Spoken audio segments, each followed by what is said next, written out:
based in truth. You know, this is World War II. I've always been looking for, quote, a kind of an action film that I didn't have to say something like, I'll be back, or something. I did that wasn't, you know, that was character driven. I don't know, that wasn't about the explosions and everything else to dramatize the thing. And this being based in World War II, it became apparent that, boy, if we just go tell the story and just do the job, the story itself is, and the action's inherent in the story. You know, if the story itself is exciting enough. We don't need to put a bunch of pop things into it. You know, if we just tell the story, it's based in fact.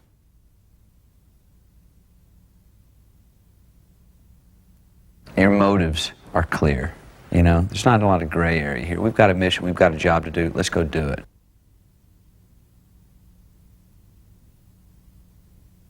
And Andrew Tyler, man of action. You know, a guy who takes action, not a guy who talks about a lot of things. And in wartime, that's what you've got to do, is take action.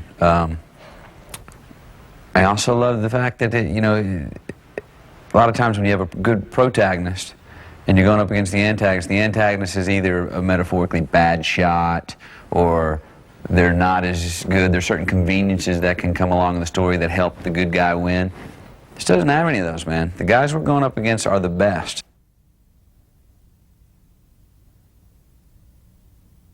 Talking more with Jonathan Mostow, I really became more intrigued with the idea of working with him, and it took, I think after about 9 days, we all of a sudden really clicked on the production into this, and would show up at work with some of the same exact suggestions. Would show up with some of the exact same lines we wanted to cut from my character, you know. Had the same ideas the night before. So we really formed a nice vocabulary back and forth that we're both really comfortable with.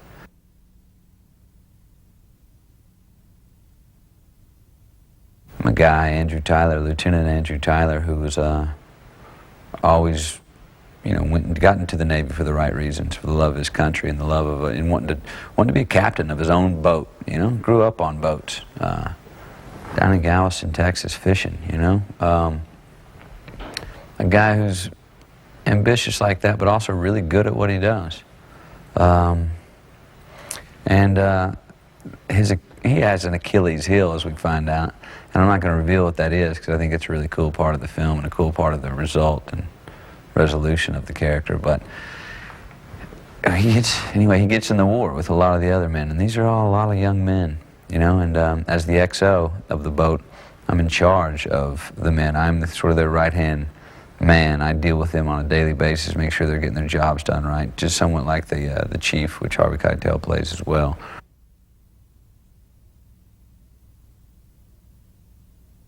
I'm a leader of men and a lover of men. And in the leader of men and lover of men is exactly to my character's strength, Tyler's great strength, but also his Achilles heel. And I think we really found a cool conflict and a great place for the character and the story to go.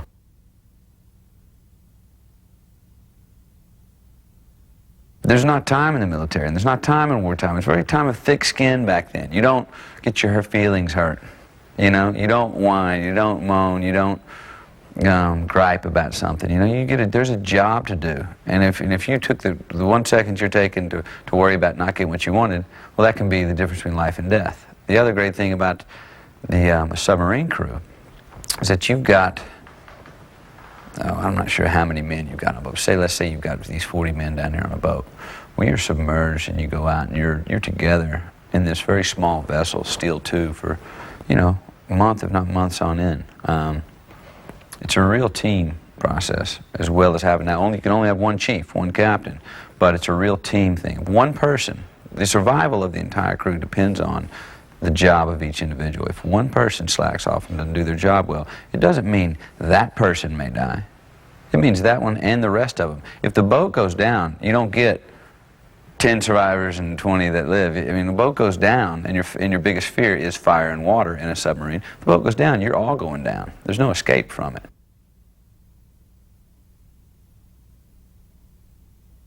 I mean, some guys either got it or they don't. And Tyler's a guy who's got it. And he's somebody I want next to me. If it all hits the fan and I'm in a ditch and I need someone there to survive with, I want Andrew Tyler with me.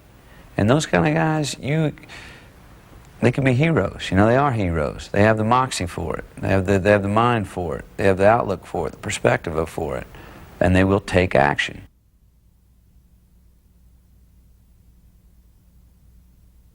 One cool thing that's very cool is that, you know, you get 14 guys like this together. Usually you're going to probably have, by just sheer percentages, a couple who come in with an ego or just are a little bit, something doesn't work or have a personal agenda that doesn't really unite with the grand agenda.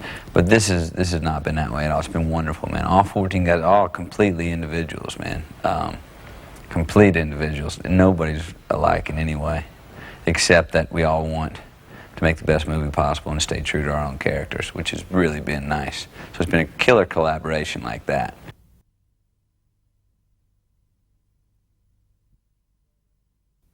It's great to, in this movie, U-571, I mean, to play a captain of a United States submarine in World War II is not only great from a historical point of view, but it's also kind of a great honor. And the more research I did and reading about these guys and what they did and to help the war effort and to help the Allies win the war is really impressive on every level.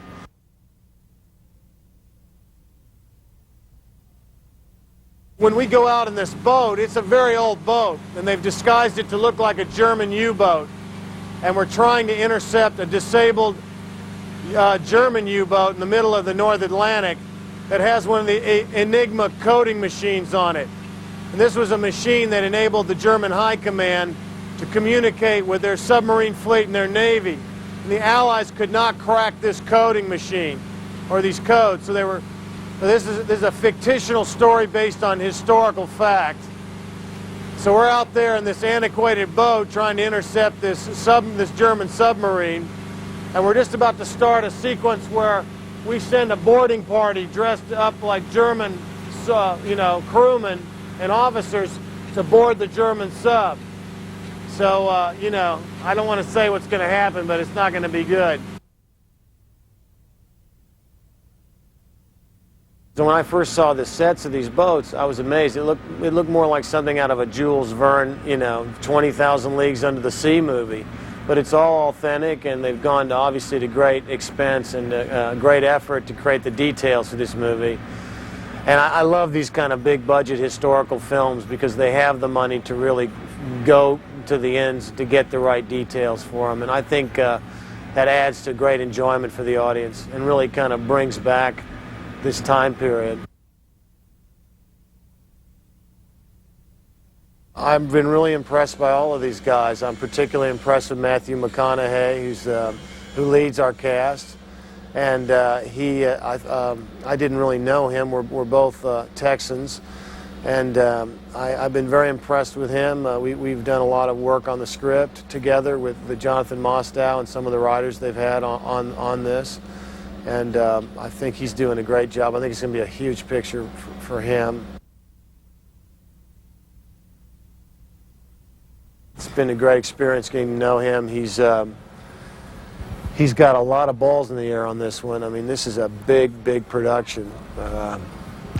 He's got so many things to deal with in terms of technical shots and special effects. He's got a big cast. There are a lot of young lions on this movie, and but he's handled it very well, and he's got some great support. He's got great producers on this film. Dino De Laurentiis, this is his 600th movie. His wife Martha, they're producing this movie. They both got a hell of a lot on the ball and a hell of a lot of experience.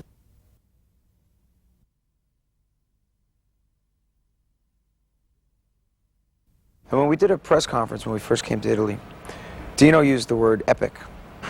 And it caught me really off guard because I never thought of this as an epic film until I started to see things like the subs and the art direction and the set design and the costumes and the hair and the trouble they went through to make sure that things are authentic. When I saw some of the dailies, I realized that we are making a great old-style World War II movie the kinds of films that are rarely made. And the care, it's got to turn out great, because the care here is, you know, just first class. Sometimes you go to see a film that's a small, intimate film, and it's about a great storyline and the interaction of characters. I love those kind of films. Sometimes you go and see a big movie because buildings are going to blow up and the world's going to be saved and ships are going to run ashore. To find something in the middle that is a great story and big, it's going to look big on the movie screen, that's magic. You know, when that happens, it's entertaining, but it's moving. And I think that's what we're creating here. And, you know, I'm really proud to be a part of it.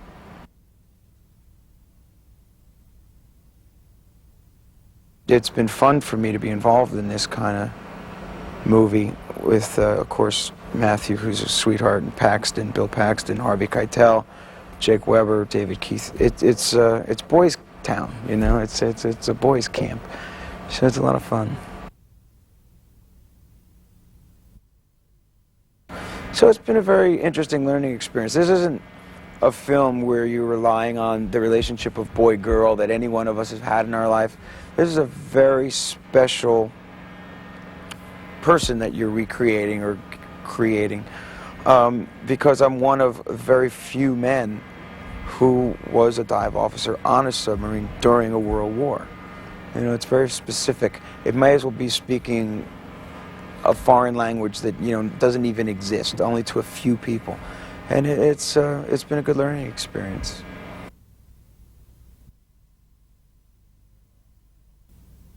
Well, anytime you set 12 guys in a foreign country for 4 months, you know, they have to bond, you know. There's nothing else to do. And we have become very close, and it's a lot of fun because there are similarities to my day job, you see. And you know, I try to explain to them, you know, this is like being on the road, and you know, we're just living out of hotels and going to work at night and, you know, sleeping all day. And it's interesting. On the other hand, now that we're in April and we've been here since January, it is also similar to a band where you see each other in the evening and you have nothing left to say because you just saw them at 3 o'clock the night before, and everything else you've experienced together other than sleeping. You go, yeah, yeah. And that's our nights now. Yeah.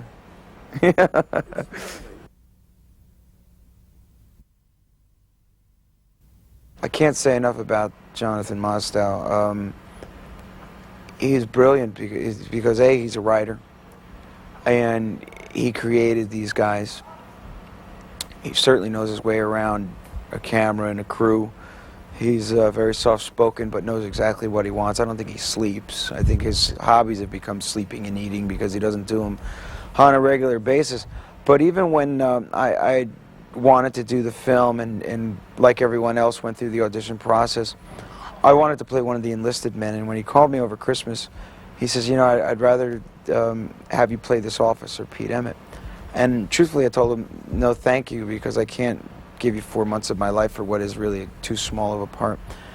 But he had such an idea of what the officers were going to be, and, you know, since he had cast Matthew McConaughey, he said, trust me and I'll build this role. And, you know, that's a big risk that you take. He returned everything he said in spades, you know, and it was just, it's been great. It's been a great experience. And working with a legend like Dino De Laurentiis, you know, John, get in makeup, get your hair done, John, come. Dino's a legend, you know. They tell me that this is his 600th movie. He's 80 years old. He's on the set every day, first thing in the morning, last one to leave. He's here every day. And, you know, he really does make you feel like you're a part of something important.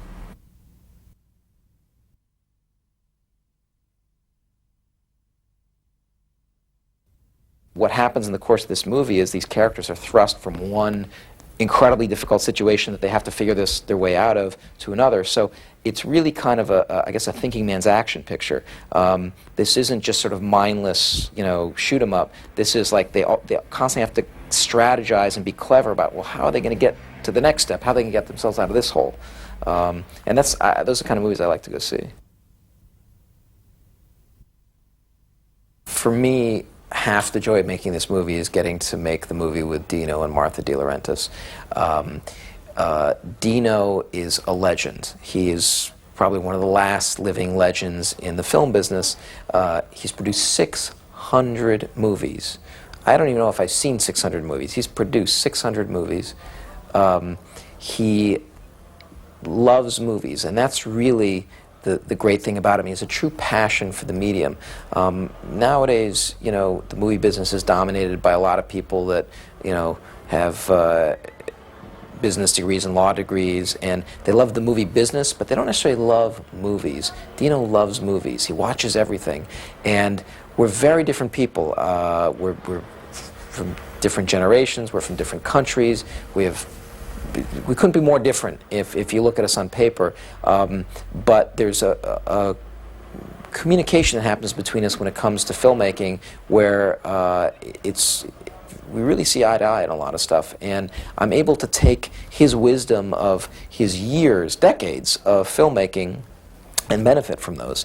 The great thing about Dino is he is with all his experience, you know, he's not somebody that says, well, I know how to do this. He listens. He enjoys new ideas. He likes new problems. He likes problem solving. One of the great privileges of directing movies is that as a filmmaker, it brings me into contact with some of the most fascinating people who otherwise I would never get the chance to meet. And at this moment, I have the great privilege of sitting in a room with one of the most influential and fascinating figures of World War II, certainly in the Battle of the Atlantic, and that's Lieutenant Commander David Baum, who is the man who captured an Enigma machine in 1941 from the U-110 in the middle of the ocean. So perhaps you could begin by just telling us the morning of that day, how it began. It was a good sunny day, just about noon, and I was standing on the bridge when suddenly there were two explosions on our starboard side. Obviously, a submarine attack on our two of our merchant ships, which were hit and sank very quickly. We were the leader of the escort group, and we dashed over to the starboard side of a convoy where obviously the attack had come from, and started dropping depth charges. Two other ships of our escort group had made contact with the U-boat, dropping charges. And I suppose after about 20 minutes of one depth charge after another being dropped, suddenly the Obrisha, a corvette, small escort ship, dropped a pattern of depth charges which just forced U-110 to the surface. The dream of all destroyer people. This happens so seldom. Usually when a U-boat is sunk by depth charges, it goes to the bottom. And this one was blown to the surface. So we all closed her, opened fire with every gun we had. And this was really what influenced the German crew to abandon ship. The noise must have been terrifying. It's quite amazing, of course, looking back all that time. It's quite amazing to think that we had a rowing boat to go over. I had 8 sailors with me. I was on the helm, and we just rowed this wooden boat over, all armed with pistols, not to be very accurate with pistols, being sailors. And we rowed over to this U-boat, and I went straight for her, and my bowman jumped off and held the boat while I then climbed over all the oarsmen and got on board. To approach the conning tower with my revolver in my hand, not that I've been very accurate with it, I don't think, but of course once I got to the conning tower, I had to put my revolver away because there were vertical ladders up to the top of the conning tower, about 12 foot. And then when I got to the conning tower, there were 3 steps down to the, 3 ladders down to the control room. That was really the most frightening part of the lot, because you see you need both hands to go down these ladders, one after another. And one couldn't believe that there was nobody on board down below because the whole U-boat looked all right.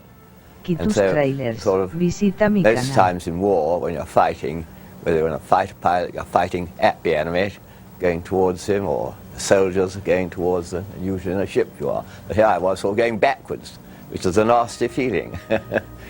Bottom first, the worst moment of the day.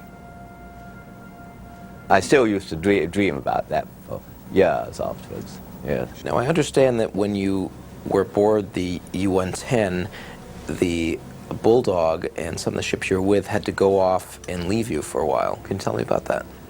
There was a U-boat alarm a few miles away, so the Bulldog had to leave us.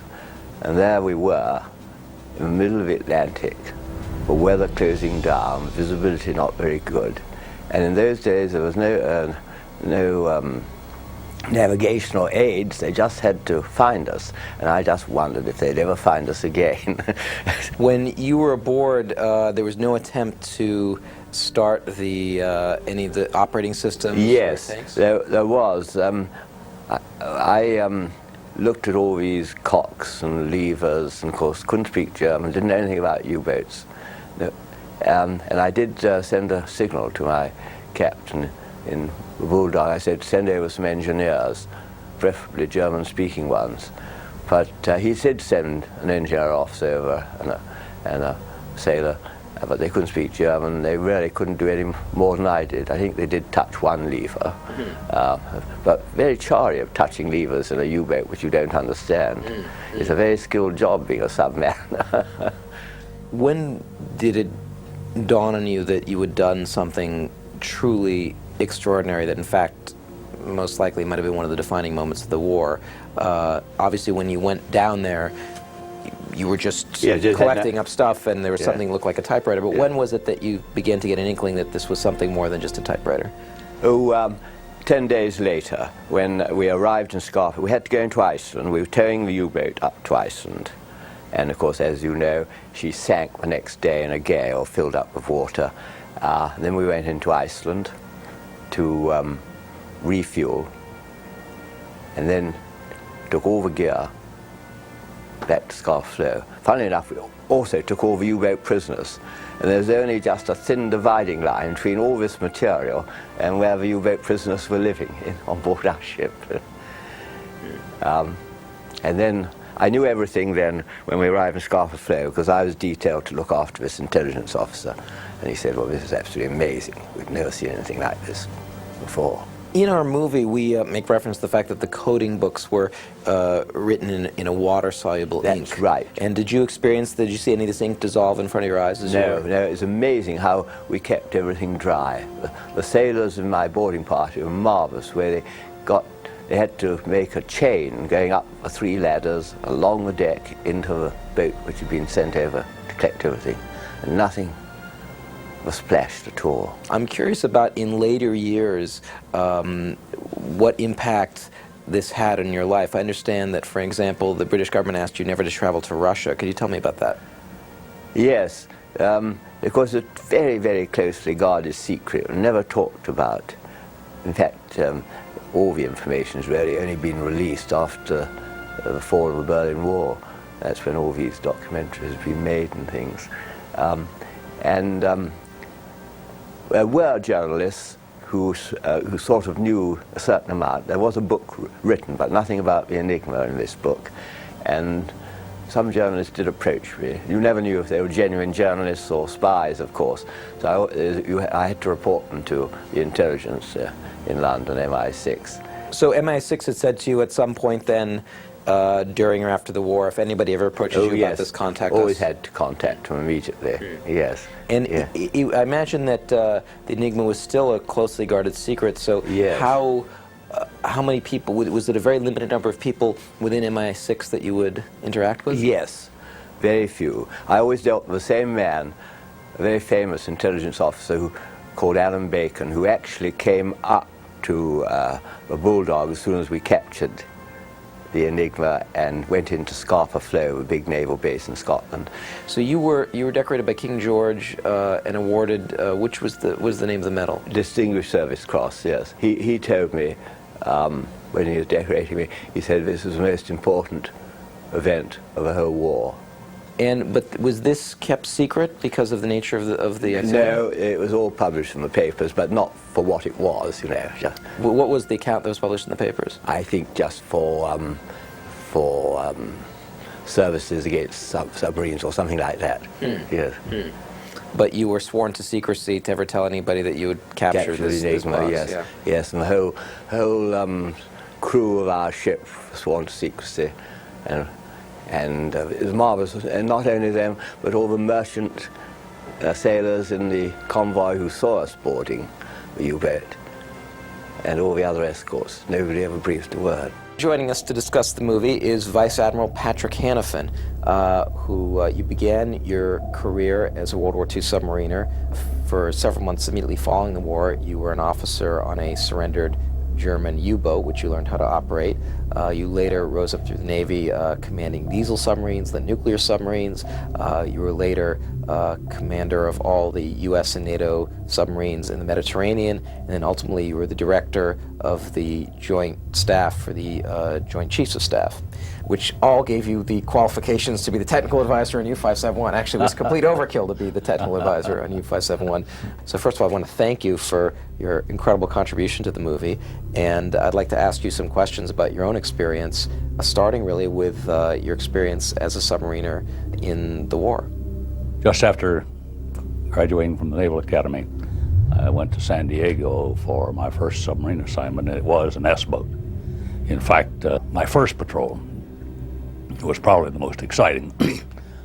I had very little experience in submarines, and we were up in the Yellow Sea, and having attacked a Japanese convoy, were chased by a Japanese destroyer escort, who proceeded to find us the deepest spot in the Yellow Sea, about 225 feet, which is not very deep for a submarine, and depth charged us for about 8 hours before Visita mi canal. he gave up. I think he got tired.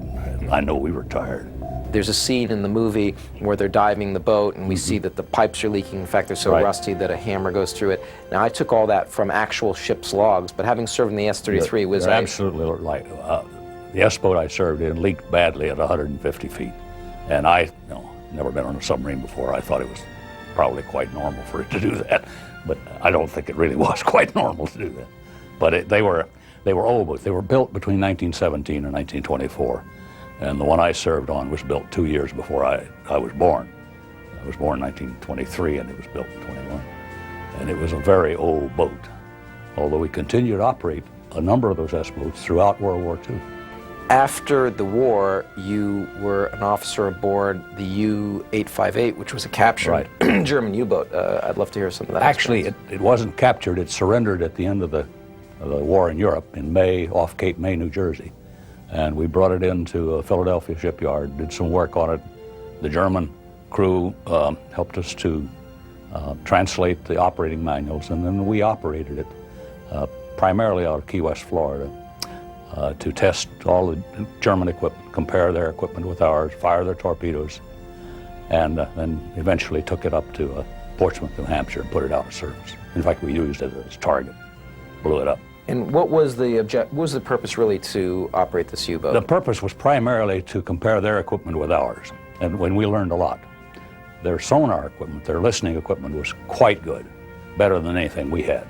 Their radar was terrible, their hydraulics were good, their optical equipment was outstanding, which is what we expected.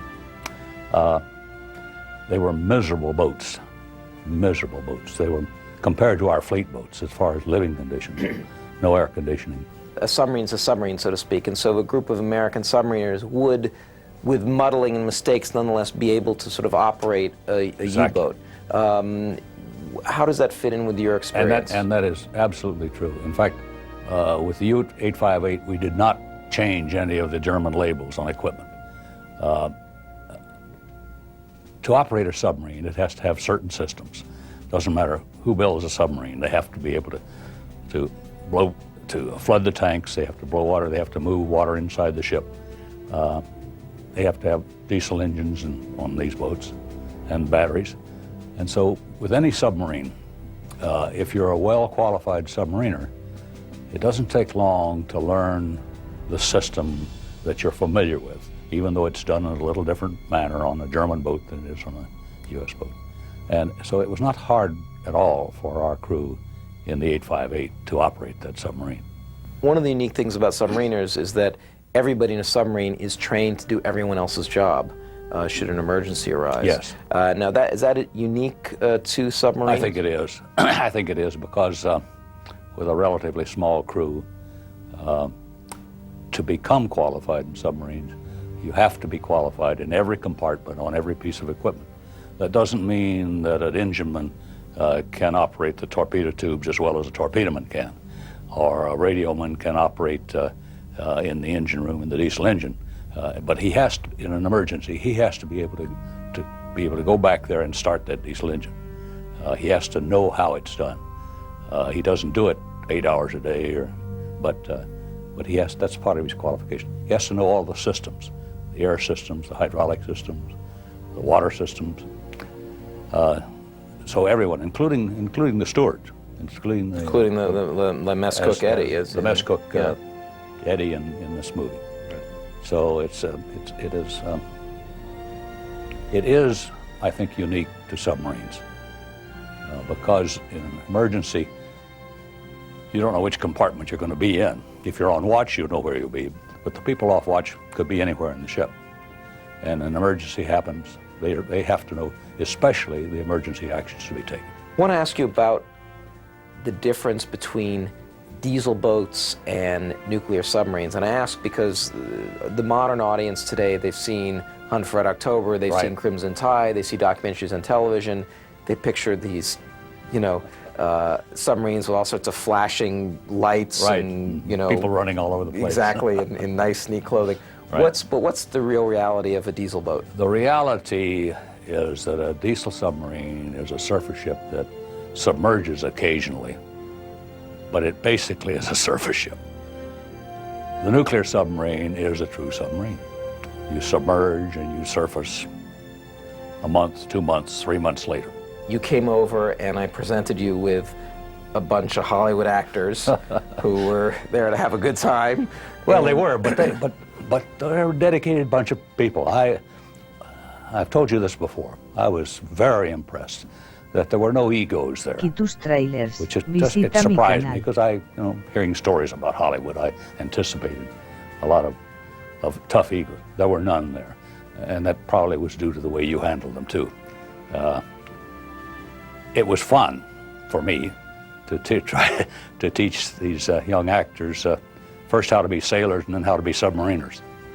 And except for Harvey Keitel, none of them had any military experience at all. I remember Harvey was actually Harvey who had been in the Marines, came to me the first couple of weeks and said, I can't ask him any questions. He's an admiral. I can't ask an admiral what button to push. He was very intimidated for a while. That happens with Marines. but I thoroughly enjoyed working with him and the rest of them too. Thank you.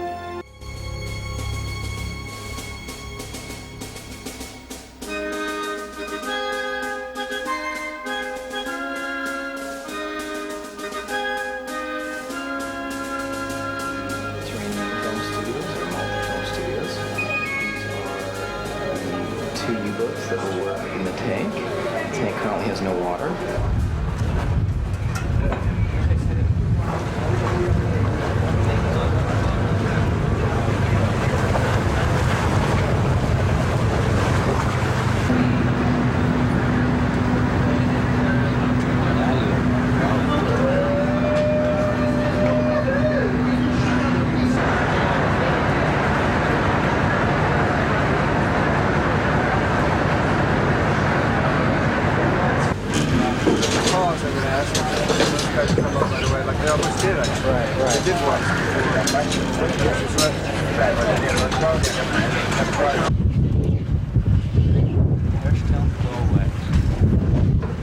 Go away!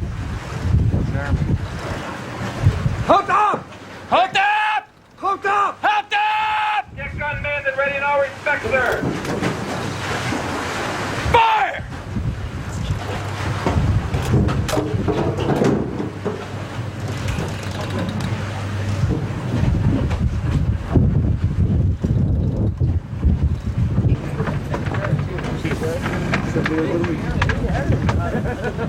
Ok, let's go.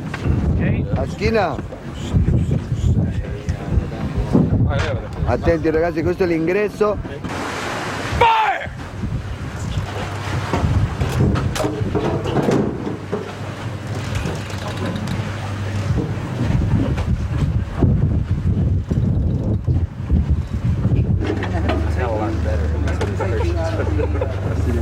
Outside, just after the flying goes, sticking out of it. That's a cool trick. That's the radio shot.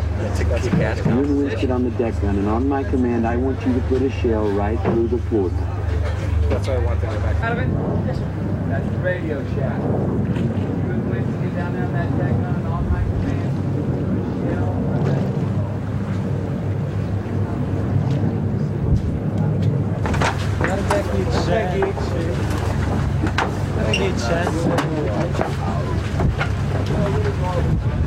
Guarda chi c'è?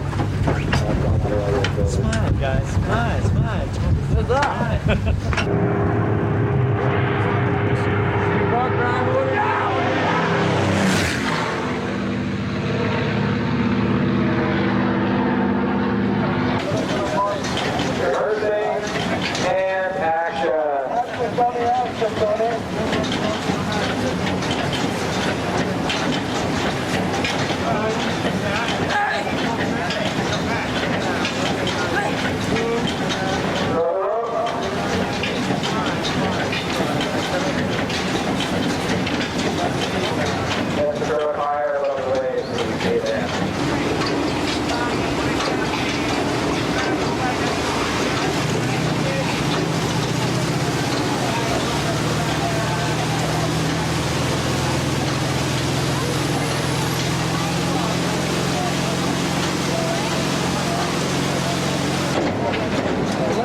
and Mr. Bill Paxton. Sir. Hello, how are you? Yes, sir. Yes, sir. Great.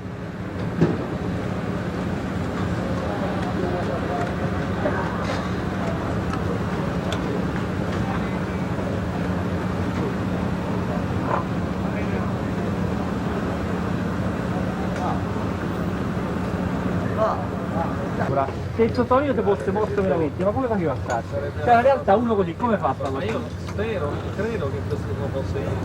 Guarda, quella è una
Pardon me.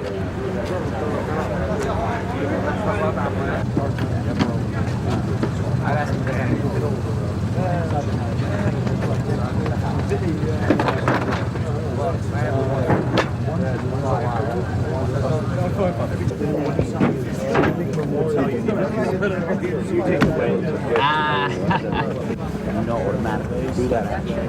She is alive. She's protection. There's no way she like that. You know, it's not happening. So she's alive. She pretends she comes. Then you ask her, which way is the road? And whatever way she says, you go the other way. It works. Zola. Only you would think of that. It works, though. Only you would link it back to sex. But it works, Eddie. It works.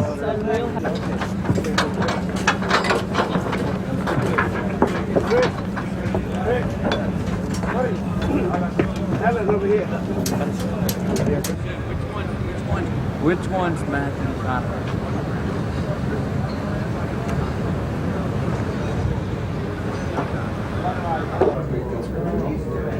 That's what I thought when I saw that. Did you see it? Is it a major? And they say that stone is found miles away in a hole. Quitus Trailers. Visita mi canal.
On May 15, 1944, a task group of the Atlantic Fleet heads out to sea with orders to operate against submarines to the west of the Cape Verde Islands.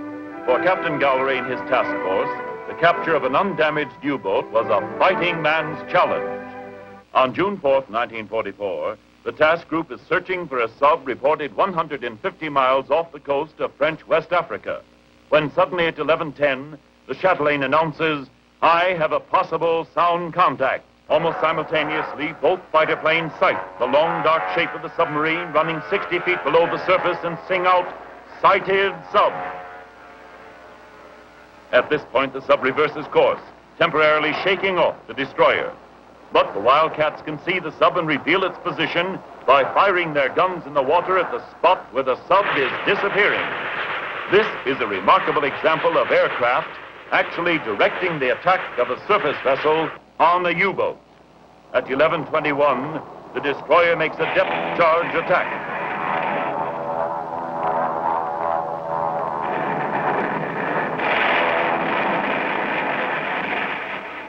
All eyes are glued on the chatelaine. All ships are at battle stations. The guns of the task group are loaded with anti-personnel rather than armor-piercing ammunition. At 11:22, the wounded U-boat surfaces right in the middle of the task group. Commence firing. The planes open up first. Now the action really begins. Pour it on, lads.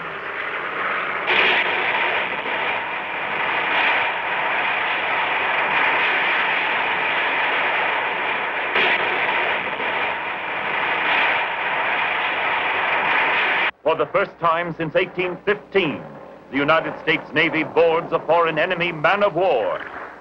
Each man has a different job to do. And now that the chips are down, they come through. Meanwhile, the chatelaine is busy rescuing some very wet members of the sub's crew. Amazingly, all but one are safe and are brought on board the chatelaine. At last, the Pillsbury comes alongside and passes a line to the boarding party. A neat bit of seamanship. But watch out.